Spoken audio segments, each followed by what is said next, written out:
जय माता दी। प्रिय भक्तों, आज माघ मास की गुप्त नवरात्रि का दूसरा दिन है और यह दिन माँ 10 महाविद्याओं में से माता तारा को समर्पित है।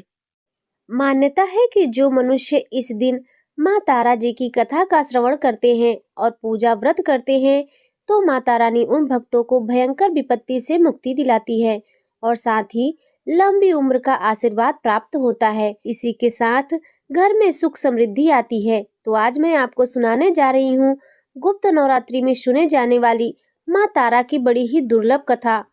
जय श्री गणेश। माँ तारा का स्वरूप माँ काली के समान कहा जाता है, जिस कारण यह काली कुल में आती है। माँ का यह रूप भक्तों को आर्थिक क्षेत्र में उन्नति, जीवन में मोक्ष प्रदान करने वाला होता है।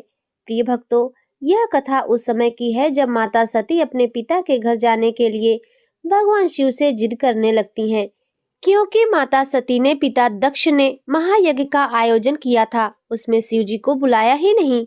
अब यह खबर मिलते ही माता सती अकेले ही यज्ञ में जाना चाहती थीं। इसके लिए उन्होंने अपने पति शिवजी से अनुमति मांगी, किंतु उन्होंने मना कर दिया। माता सती के द्वारा बार बार आग्रह करने पर भी शिवजी नहीं माने, तो माता सती को क्रोध आ गया और उन्होंने शिवजी को अपनी महत्ता दिखाने का निर्णय लिया। तब माता सती ने भगवान शिव को अपने 10 रूपों के दर्शन दिए, जिनमें से दूसरी देवी माँ तारा थी। माता रानी के यही 10 स्वरूप 10 महाविद्या कहलाती हैं। माँ काली और माँ तारा के रूप में कई समानताएं हैं, लेकिन कुछ चीजें हैं जो दोनों को अलग रूप प्रदान करती हैं। माँ तारा का वर्ण नीला है, जिस कारण इनका नाम नील सरस्वती भी कहते हैं। इनके सिर पर एक मुकुट है, जिस पर अर्ध चंद्रमा और केस खुले हुए बिखरे हुए हैं। मुंह थोड़ा सा खुला हुआ और आश्चर्यचकित मुद्रा में है। माँ खुले मुख से हंसते हुए भी दिखाई देती हैं। गले में भगवान शिव की भांति सर्प लिपटे हुए हैं। माँ के 4 हाथ हैं, जिसमें से एक में खड्ग, दूसरे में तलवार, तीसरे में कमल का पुष्प और चौथे में कैंची पकड़ी हुई है। माँ के कुछ विभिन्न रूपों में उनकी एक हाथ में तलवार की बजाय कटोरा पकड़े हुए दिखाई देती हैं, जिसे खप्पर कहते हैं। कुछ में उनकी जीभ थोड़ी बाहर निकली हुई दिखाई देती है, जिसमें से रक्त बह रहा होता है, तो कुछ में उनके हाथ में राक्षस की खोपड़ी भी पकड़ी गई है। माँ के गले में राक्षसों के कटे हुए सिर की माला है, तो नीचे वस्त्र के रूप में बाघ की खाल लपटे हुए है। माँ का यह रूप भीषण होने के साथ साथ अपने भक्तों को अभय प्रदान करने वाला है। माँ तारा की एक कथा समुद्र मंथन से जुड़ी हुई है। सतयुग में देवदानवों के बीच जब समुद्र मंथन का कार्य चल रहा था, तब उनमें से अथाह मात्रा में विष निकला था। तब सृष्टि को उस विष के प्रभाव से बचाने के लिए भगवान शिव ने उसे पी लिया था। उस विष का प्रभाव इतना ज्यादा था कि भगवान शिव की आंखों के आगे अंधेरा छाने लगा। वे मूर्छित होने ही वाले थे कि देवी दुर्गा ने माँ तारा का रूप धरा और भगवान शिव की माँ के रूप में उन्हें स्तनपान कराया। माँ तारा के द्वारा स्तनपान करवाए जाने के कारण भगवान शिव के ऊपर विष का प्रभाव कम हुआ और वे पुनः चेतन अवस्था में आ गए। माँ तारा के इस कृत्य से उनका महत्व अत्यधिक बढ़ गया तथा उन्हें भगवान शिव की माँ की उपाधि मिली थी। इस कारण भक्त माँ तारा को मातृत्व भाव से देखते हैं और उसी रूप में उनकी साधना करते हैं। माँ तारा का रूप अत्यंत भयंकर और डरावना लगता है, लेकिन वे बिल्कुल इसके विपरीत हैं। माँ तारा अपने भक्तों को इस भौतिक और सांसारिक दुखों से पार लगाती हैं या तारती हैं, जिस कारण इनका नाम तारा पड़ा। ऐसा कहा जाता है कि सर्वप्रथम महर्षि वशिष्ठ ने माँ तारा की आराधना की थी, इसीलिए तारा को वशिष्ठा आराधिका तारा भी कहा जाता है। वशिष्ठ ने पहले भगवती तारा की आराधना वैदिक रीति से करनी आरंभ की, जो सफल नहीं हो सकी। उन्हें अदृश्य शक्ति में संकेत मिला कि वे तांत्रिक पद्धति के द्वारा उपासना करें। फिर जब वशिष्ठ जी ने तांत्रिक पद्धति का आश्रय लिया, तब उन्हें सिद्धि प्राप्त हुई। प्रिय भक्तों, उग्र होने के कारण उन्हें उग्र तारा भी कहा जाता है। भयंकर से भयंकर कष्ट आदि से भी अपने भक्तों को यह देवी सुरक्षित करती हैं, अतः उन्हें उग्र तारिणी भी कहते हैं। माता रानी की जागरण कथा के अनुसार महाराज दक्ष की 2 पुत्रियां तारा और देवी रुकम भगवती दुर्गा देवी की भक्ति में अटूट विश्वास रखती थीं। दोनों बहनें नियम पूर्वक एकादशी का व्रत किया करती थीं और माता रानी के जागरण में एक साथ दोनों भजन कीर्तन सुना करती थी। एकादशी के दिन एक बार भूल से छोटी बहन रुकम ने मांस खा लिया, जब तारा देवी को पता लगा तो उन्हें रूकम पर बड़ा क्रोध आया और वे बोली कि तू तो मेरी बहन है, परंतु मनुष्य देह पाकर भी तूने नीच योनि में प्राणी जैसे कर्म किए हैं। एकादशी के दिन मनुष्य चावल तक नहीं खाता और तूने मांस खा लिया, इसीलिए तू छिपकली बनने योग्य है। मैं तुझे श्राप देती हूँ कि तू कीड़े की योनि खाने वाली छिपकली बन जा। बड़ी बहन के मुख से निकले शब्दों को रुकम ने स्वीकार किया और साथ ही प्रायश्चित का उपाय पूछा। तारा ने कहा, त्याग और परोपकार से सब पाप छूट जाते हैं। अब क्या था, दूसरे जन्म में तारा देवी इंद्रलोक की अप्सरा बनी और छोटी बहन रुकम छिपकली की योनि में प्रायश्चित का अवसर ढूंढने लगी। द्वापर युग में जब पांचों पांडवों ने अश्वमेध यज्ञ किया, तब उन्होंने दूत भेजकर दुर्वासा ऋषि सहित 33 करोड़ देवी देवताओं को निमंत्रित किया। जब दूत दुर्वासा ऋषि के स्थान पर निमंत्रण लेकर गया तो दुर्वासा बोले कि यदि 33 करोड़ देवता उस यज्ञ में भाग लेंगे तो मैं उसमें सम्मिलित नहीं हो सकता। दूत 33 करोड़ देवताओं का निमंत्रण लेकर वापस पहुंचा और दुर्वासा ऋषि का वृत्तांत पांडवों को कह सुनाया कि वे सब देवताओं को बुलाने के कारण नहीं आएंगे। यज्ञ आरंभ हुआ। 33 करोड़ देवता यज्ञ में भाग लेने आए।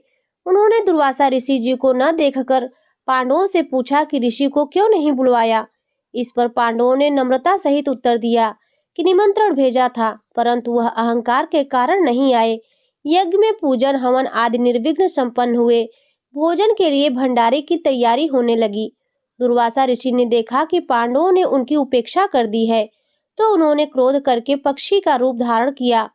चोंच में सांप लेकर भंडारे में फेंक दिया। इसका किसी को कुछ भी पता नहीं चला। वह सर्प खीर की कढ़ाई में गिरकर छिप गया। एक छिपकली जो कि पिछले जन्म में तारा देवी की छोटी बहन थी तथा बहन के शब्दों को स्वीकार कर इस जन्म में छिपकली बनी थी, सर्प का भंडारे में गिरना देख रही थी। उसे त्याग और परोपकार की शिक्षा अब तक याद थी। वह छिपकली घर की दीवार पर चिपक कर समय की प्रतीक्षा करती रही। कई लोगों के प्राण बचाने के लिए उसने अपने प्राण न्यौछावर कर देने का मन ही मन निश्चय किया। जब खीर भंडारे में दी जाने वाली थी तो सबकी आंखों के सामने वह छिपकली दीवार से कूदकर कढ़ाई में जा गिरी। इस प्रकार सब लोग छिपकली को बुरा भला कहते हुए खीर की कढ़ाई को खाली करने लगे। तो उस समय उन्होंने मरे हुए सांप को देखा। अब सबको मालूम हुआ कि छिपकली ने अपने प्राण देकर उन सबके प्राणों की रक्षा की है। इस प्रकार उपस्थित सभी सज्जनों और देवताओं ने उस छिपकली के लिए प्रार्थना की कि उसे सब योनियों में उत्तम मनुष्य योनि प्राप्त हो तथा अंत में मोक्ष प्राप्त करे। तीसरे जन्म में वह छिपकली राजा स्पर्श के घर कन्या बनी। दूसरी बहन तारा देवी ने फिर मनुष्य का जन्म लेकर तारामती नाम से अयोध्या के प्रतापी राजा हरिश्चंद्र के साथ विवाह किया। राजा स्पर्श ने ज्योतिषियों से कन्या की कुंडली बनवाई। ज्योतिषियों ने राजा को बताया कि कन्या राजा के लिए हानिकारक सिद्ध होगी, शकुन ठीक नहीं है, इसीलिए आप इसे मरवा दीजिए। तब राजा बोले, लड़की को मारना बहुत बड़ा पाप है, मैं उस पाप का भागी नहीं बन सकता। तब ज्योतिषियों ने विचार कर राय दी, हे राजन, आप एक लकड़ी के संदूक में ऊपर से सोना चांदी आदि जड़वा दें, फिर उस संदूक के अंदर लड़की को बंद करके नदी में प्रवाहित कर दीजिए। सोना चांदी जड़ित लकड़ी का संदूक अवश्य ही कोई लालच से निकाल लेगा और आपकी कन्या को भी पाल लेगा। ऐसे में आपको किसी प्रकार का पाप भी नहीं लगेगा। इस प्रकार नदी में बहता हुआ संदूक काशी के पास एक हरिजन को दिखाई दिया। वह संदूक को नदी से बाहर निकाल लाया। जब उसे खोला तो उसमें सोने चांदी के अलावा रूपवान कन्या भी दिखाई दी। उस हरिजन की कोई संतान नहीं थी। जब उसने अपनी पत्नी को वह कन्या दी तो उसकी खुशी का ठिकाना नहीं रहा। उसने अपनी संतान के समान ही बच्ची को हृदय से लगा लिया। भगवती की कृपा से उसके स्तनों में दूध उतर आया। पति पत्नी ने प्रेम से कन्या का नाम रुको रख दिया। जब वह कन्या विवाह योग्य हुई तो उसका विवाह किया गया। इस प्रकार पहले जन्म में रुकम, दूसरे जन्म की छिपकली तथा तीसरे जन्म में रुको बन गई। रुको की सास महाराज हरिश्चंद्र के घर साफ सफाई करने जाया करती थी। एक दिन वह बीमार पड़ गई तो रुको महाराज हरिश्चंद्र के घर काम करने के लिए पहुंच गई। महाराज की पत्नी तारामती ने जब रुको को देखा तो वह अपने आप पूर्व जन्म के पुण्य से उसे पहचान गई। तब तारामती ने रुको से कहा कि हे बहन, तुम यहाँ मेरे पास आकर बैठो। महारानी की बात सुनकर रुको बोली, रानी जी, मैं नीच जात की भीलनी हूँ, भला मैं आपके पास कैसे बैठ सकती हूँ। तब तारामती ने कहा, बहन, पूर्व जन्म में तुम मेरी सगी बहन थी। एकादशी का व्रत खंडित होने के कारण तुम्हें छिपकली की योनि में जाना पड़ा था। जो होना था वह हो चुका। अब तुम इस जन्म को सुधारने का उपाय करो तथा भगवती माँ वैष्णो दुर्गा की सेवा करके अपने इस जन्म को सफल बनाओ। यह सुनकर रूको बड़ी प्रसन्न हुई और उसने उपाय पूछा। रानी ने बताया कि वैष्णो माता सब मनोरथ को पूर्ण करने वाली हैं। जो लोग श्रद्धा पूर्वक माता का पूजन और जागरण करते हैं उनकी सभी मनोकामनाएं पूर्ण हो जाती हैं। तब रूको खुश होकर माता की मनौती करते हुए बोली कि हे माता, यदि आपकी कृपा से मुझे एक पुत्र प्राप्त हो जाए तो मैं भी आपका पूजन और जागरण करवाऊंगी। प्रार्थना को माता ने स्वीकार कर लिया। फल स्वरूप 10वें महीने उसके गर्भ से एक अत्यंत सुंदर बालक ने जन्म लिया। परंतु दुर्भाग्यवश रुको को माता का पूजन और जागरण कराने का ध्यान नहीं रहा। परिणाम यह हुआ कि जब वह बालक 5 वर्ष का हुआ तो उसे एक दिन तेज बुखार आ गया और तीसरे ही दिन चेचक यानी माता निकल आई। रुको दुखी होकर अपने पूर्व जन्म की बहन तारामती के पास गई और बच्चे की बीमारी का सब हाल कह सुनाया। सब बातें सुनकर तारामती ने कहा, तू जरा ध्यान देकर देख कि तुझसे माता के पूजन में कोई भूल तो नहीं हुई। इस पर रुको को 6 वर्ष पहले की बात ध्यान आ गई और उसने अपने अपराध को स्वीकार किया और कहा कि बच्चे को आराम आने पर अवश्य जागरण करवाऊंगी। भगवती की कृपा से बच्चा दूसरे ही दिन ठीक हो गया। तब रुको ने देवी के मंदिर में जाकर पंडित जी से कहा कि मुझे अपने घर माता का जागरण करवाना है। तब पंडित जी बोले, रुको 5 रुपए दे जा, हम तेरे नाम से यही मंदिर में जागरण करवा देंगे। तू नीच जात की स्त्री है, इसीलिए हम तेरे घर चलकर देवी का जागरण नहीं कर सकते। तब रुको ने कहा, हे पंडित जी, माता के दरबार में तो ऊंच नीच का कोई विचार नहीं होता। वे तो सभी भक्तों पर समान रूप से कृपा करती हैं। इसीलिए आपको कोई ऐतराज नहीं होना चाहिए। इस पर पंडित जी ने आपस में विचार कर कहा, यदि महारानी तारामती तुम्हारे जागरण में पधारे तो हम भी स्वीकार कर लेंगे। यह सुनकर रुको महारानी तारामती के पास गई और सब वृत्तांत कह सुनाया। तारामती ने जागरण में शामिल होना सहर्ष स्वीकार कर लिया। जिस समय रुको पंडित से यह कहने गई थी कि महारानी जागरण में आएंगी, उस समय सेनानाई ने यह सुन लिया और महाराज हरिश्चंद्र को जाकर सूचना दी। राजा ने सेनानाई से सब बात सुनकर कहा कि तेरी बात तो झूठी है। महारानी हरिजनों के घर जागरण में नहीं जा सकती। फिर भी परीक्षा लेने के लिए राजा ने रात को अपनी उंगली का थोड़ा चीरा लगा लिया जिससे नींद नहीं आए। तब रानी तारामती ने जब यह देखा कि जागरण का समय हो रहा है परंतु महाराज को नींद नहीं आ रही है तो उसने माता वैष्णो देवी से मन ही मन प्रार्थना की कि हे माता, आप किसी उपाय से राजा को तुरंत सुला दें ताकि मैं जागरण में सम्मिलित हो सकूं। राजा को नींद आ गई। रानी तारामती रोशनदान से रस्सी बांधकर महल से उतरी और रुको के घर जा पहुंची। उस समय जल्दी के कारण रानी के हाथ का रेशमी रुमाल तथा पांव की एक पायल रास्ते में गिर गई। उधर थोड़ी ही देर बाद राजा हरिश्चंद्र की नींद खुल गई। तब वह रानी का पता लगाने के लिए निकल पड़े। मार्ग में पायल और रुमाल उनको मिले और वह जागरण वाले स्थान पर जा पहुंचे। राजा ने दोनों चीजें रास्ते से उठाकर अपने पास रख ली और जहां जागरण हो रहा था वहां पर एक कोने में चुपचाप बैठकर सब दृश्य देखने लगे। जब जागरण समाप्त हुआ तो सबने माता की आरती और अरदास की। उसके बाद प्रसाद बांटा गया। रानी तारामती को जब प्रसाद मिला तो उसने झोली में रख लिया। यह देखकर लोगों ने पूछा कि आपने प्रसाद क्यों नहीं खाया? यदि आप प्रसाद नहीं खाएंगे तो कोई भी नहीं खाएगा। तब रानी बोली कि तुमने जो मुझे प्रसाद दिया है वह मैंने महाराज के लिए रख लिया है। अब मुझे मेरा प्रसाद दे दो। अब की बार प्रसाद लेकर तारा ने खा लिया। उसके बाद सब भक्तों ने माता का प्रसाद खाया। इस प्रकार जागरण समाप्त करके प्रसाद खाने के बाद रानी तारामती घर की ओर चली।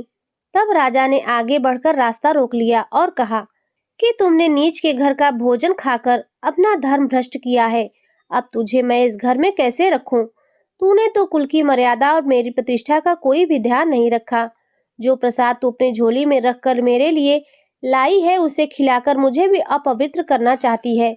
ऐसा कहते हुए जब राजा ने झोली की ओर देखा तब भगवती वैष्णो देवी माँ दुर्गा की कृपा से प्रसाद के स्थान पर चंपा, गुलाब, गेंदा के फूल और कच्चे चावल, सुपारी, मखाने, छुआरे और नारियल दिखाई दिए। इसी प्रसाद को ही बाटे का प्रसाद कहते हैं। राजा हरिश्चंद्र रानी तारा को लेकर साथ लौट आया। वहां रानी ने ज्वाला मैया की शक्ति से बिना माचिस और चमकीले पत्थर की सहायता से बिना राजा को अग्नि प्रज्वलित करके दिखाई, जिसे देखकर राजा का आश्चर्य और बढ़ गया। राजा के मन में देवी के प्रति विश्वास और श्रद्धा जाग उठी। इसके बाद राजा ने रानी से कहा कि मैं माता के प्रत्यक्ष दर्शन करना चाहती हूँ। रानी बोली कि प्रत्यक्ष दर्शन करने के लिए बहुत बड़ा त्याग होना चाहिए। यदि आप अपने पुत्र रोहित की बलि दे सके तो आपको दुर्गा देवी के प्रत्यक्ष दर्शन प्राप्त हो सकते हैं। राजा के मन में देवी के दर्शन करने की लगन हो गई थी। राजा ने पुत्र का मोह त्याग कर रोहित का सिर देवी को अर्पण कर दिया। ऐसी सच्ची श्रद्धा एवं विश्वास देखकर दुर्गा माता सिंह पर सवार होकर उसी समय प्रकट हो गई और राजा हरिश्चंद्र माता के दर्शन करके कृतार्थ हुए। मरा हुआ पुत्र भी जीवित हो गया। उन्होंने विधि पूर्वक माता का पूजन करके अपराधों की क्षमा मांगी और सुखी रहने का आशीर्वाद देकर माता अंतर्ध्यान हो गई। राजा ने तारामती की भक्ति की प्रशंसा करते हुए कहा, हे तारा, मैं तुम्हारे आचरण से अति प्रसन्न हूँ। मेरे धन्य भाग जो तुम मुझे पत्नी के रूप में प्राप्त हुई हो। इसके बाद राजा हरिश्चंद्र ने भव्य मंदिर तैयार करवाया। रानी तारा देवी एवं रुको ने दोनों मनुष्य योनि से छूटकर देवलोक को प्राप्त हुई। माता रानी के जागरण में तारा रानी की इस कथा को जो मनुष्य विधि पूर्वक पढ़ता है अथवा सुनता है, उसकी सभी मनोकामनाएं पूर्ण होती हैं, सुख और समृद्धि बढ़ती है, शत्रुओं का नाश होता है और सर्वमंगल होता है। जय माता दी। ओम नमः शिवाय। हर हर महादेव। प्रिय भक्तों, अब आइए सुनते हैं श्री दुर्गा चालीसा। नमो नमो दुर्गे सुख करनी, नमो नमो दुर्गे दुख हरनी। निराकार है ज्योति तुम्हारी, तिहु लोक फैली उजियारी। शशि ललाट मुख महाविशाला, नेत्र लाल भ्रिकुटी विकराला। रूप मातु को अधिक सुहावे, दरस करत जन अति सुख पावे। तुम संसार शक्तिलय कीन्हा, पालन हेतु अन्न धन दीना। अन्नपूर्णा हुई जगपाला, तुम ही आदि सुंदरी बाला। प्रलय काल सब नाशन हारी, तुम गौरी शिव शंकर प्यारी। शिव योगी तुम्हारे गुण गावे, ब्रह्मा विष्णु तुम्हें नित ध्यावे। रूप सरस्वती को तुम धारा, दे सुबुद्धि ऋषि मुनि उबारा। धरियो रूप नरसिंह को अम्बा, प्रगट भई फाड़ कर खंभा। रक्षा करी प्रहलाद बचायो, हिरणाक्ष को स्वर्ग पठायो। लक्ष्मी रूप धरो जग माहि, श्री नारायण अंग समाहि। क्षीर सिंधु में करत विलासा, दया सिंधु दीजे मन आसा। हिंग लाज में तुम्ही भवानी, महिमा अमित न जाय बखानी। मातंगी अरु धूमावती माता, भुवनेश्वरी बगला सुखदाता। श्री भैरव तारा जगतारिणी, छिन्न भाल भव दुख निवारिणी। केहरी वाहन सोह भवानी, लांगुर वीर चलत अगवानी। कर में खप्पर खड्ग विराजे, जाको देख काल डर भाजे। सोहे अस्त्र और त्रिशूला, जाते उठत शत्रु ही सूला। नगर कोट में तुम ही विराजत, तिहु लोक में डंका बाजत। शुंभ निशुंभ दानव तुम मारे, रक्तन बीज संखन संहारे। महिषासुर नृप अति अभिमानी, जे ही अघ भार मही अकुलानी। रूप कराल कालिका धारा, सेन सहित तुम तिहि संहारा। परिगार संतन पर जब जब, भई सहाय मातु तुम तब तब। आभापुरी अरु बासव लोका, तब महिमा सब रहे अशोका। ज्वाला में है ज्योति तुम्हारी, तुम्हें सदा पूजे नर नारी। प्रेम भक्ति से जो यश गावे, दुख दारिद्र निकट नहीं आवे। ध्यावे तुम्हें जो नरमन लाई, जन्म मरण ताको छुट जाई। जोगी सुर मुनि कहत पुकारी, योग न हो विन शक्ति तुम्हारी। शंकर आचार रज तप कीन्हो, काम क्रोध जीति सब लीन्हो। निष्दिन ध्यान धरो शंकर को, काहू काल नहीं सुमिरो तुमको। शक्ति रूप का मरम न पायो, शक्ति गई तब मन पछतायो। शरणागत हुई कीर्ति बखानी, जय जय जय जगदम्ब भवानी। भई प्रसन्न आदि जगदम्बा, दई शक्ति नहीं कीन विलंबा। मोह को मातु कष्ट अति घेरो, तुम बिन कौन हरे दुख मेरो। आशा तृष्णा निपट सतावे, रिपु मूरख मोहि डर पावे। शत्रु नाश की जय महारानी, तुमिरो इक चित तुम्हें भवानी। करो कृपा हे मातु दयाला, रिद्धि सिद्धि दे करहूँ निहाला। जब लगी जियूं दया फल पाऊं, तुम्हरो यश मैं सदा सुनाऊं। श्री दुर्गा चालीसा जो कोई गावे, सब सुख भोग परम पद पावे। देवी दास शरण निज जानी, करहूँ कृपा जगदम्ब भवानी। इत श्री दुर्गा चालीसा संपूर्ण। जय माता दी। प्रिय भक्तों, अब आइए सुनते हैं माँ जगदम्बा की आरती।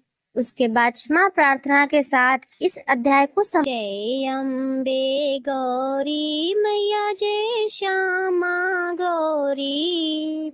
तुमको निश दिन ध्यावत, मैया जी को सदा मनावत। हरि ब्रह्मा शिवरी, ओम जय अम्बे गौरी। माघ सिंदूर विराजत, टीको मृग मद को। मैया टीको मृग मद को। उज्ज्वल से दो नैना, निर्मल से दो नैना। चंद्र बदनिनी को, ओम जय अम्बे गौरी। कनक समान कलेवर, रक्तांबर राजे। मैया रक्तांबर राजे। रक्त पुष्प गलमाला, लाल फूल गलमाला। कंठन पर साजे, ओम जय अम्बे गौरी। के हरि वाहन राजत, खड्ग पर धारी। सुर नर मुनि जन सेवत, सुर नर मुनि जन सेवत। तिनके दुख हारी, ओम जय अम्बे गौरी। कानन कुंडल शोभित, नासाग्रे मोती। कोटिक चंद्र दिवाकर, कोटिक सूर्य प्रभाकर। राजत सम ज्योति, ओम जय अम्बे गौरी। शुंभ निशुंभ विदारी, महिषासुर घाती। धूम्र विलोचन नयना, मधुर विलोचन नयना। निश दिन मद माती, ओम जय अम्बे गौरी। चंड मुंड संहारे, शोणित बीज हरे। मधुकैटभ दो मारे, मधुकैटभ दो मारे। सुर भयहीन करे, ओम जय अम्बे गौरी। ब्रह्माणी रुद्राणी, तुम कमला रानी। आगम निगम बखानी, आगम निगम बखानी। तुम शिव पट रानी, ओम जय अम्बे गौरी। 64 योगिनी गावत, नृत्य करत भैरो। बाजत ताल मृदंगा, बाजत ढोल मृदंगा। अरु बाजत डमरू, ओम जय अम्बे गौरी। तुम ही जग की माता, तुम ही हो भरता। भक्तन की दुख हरता, भक्तन की दुख हरता। सुख संपत्ति करता, ओम जय अम्बे गौरी। पूजाचार्य अति शोभित, वर मुद्राधारी। मन वांछित फल पावत, मन इच्छित फल पावत। सेवत नर नारी, ओम जय अम्बे गौरी। कंचन थाल विराजत, अगर कपूर बाती। श्रीमाल के तुम राजत, विंध्याचल में विराजत। कोटि रतन ज्योति, ओम जय अम्बे गौरी। माँ अम्बे जी की आरती, जो कोई नर गावे। कहत शिवानंद स्वामी, कहत हरि हर स्वामी। सुख संपत्ति पावे। ओम जय अम्बे गौरी। प्रिय भक्तों, अब आइए करते हैं माँ से क्षमा प्रार्थना। हे माँ, मैंने अपनी सामर्थ्य और बुद्धि के अनुसार श्रद्धा पूर्वक दुर्गा सप्तशती का पाठ किया है। इस पाठ के दौरान जाने अनजाने मुझसे कई गलतियां हुई होंगी। मैं आपसे प्रार्थना करती हूँ कि यदि पाठ में कोई त्रुटि रह गई हो, जैसे कि मंत्रों का गलत उच्चारण, अक्षरों या मात्राओं की भूल या विधि में कोई कमी हो, तो आप मुझे क्षमा करें। आप तो सबकी माँ है और अपनी संतानों की गलतियों को क्षमा कर देती है। हे माँ जगदम्बे, आप मेरी सभी भूलों को क्षमा कर दें और इस पाठ का पूर्ण फल मुझे प्रदान करें। हे परमेश्वरी, मैं दिन रात हजारों अपराध करती रहती हूँ, मुझे अपना दास समझकर क्षमा करें। हे सुरेश्वरी, मैं न तो आपका आवाहन करना जानती हूँ, न विसर्जन, और न ही पूजा की विधि जानती हूँ। मुझसे जो भी पूजा हुई है उसे आप परिपूर्ण करें। हे देवी, शक्ति के अनुसार मैंने जो भी पूजा की उसे मेरे लिए शुभ बनाइए और मेरी गलतियों को क्षमा कर दीजिए। जय माता दी।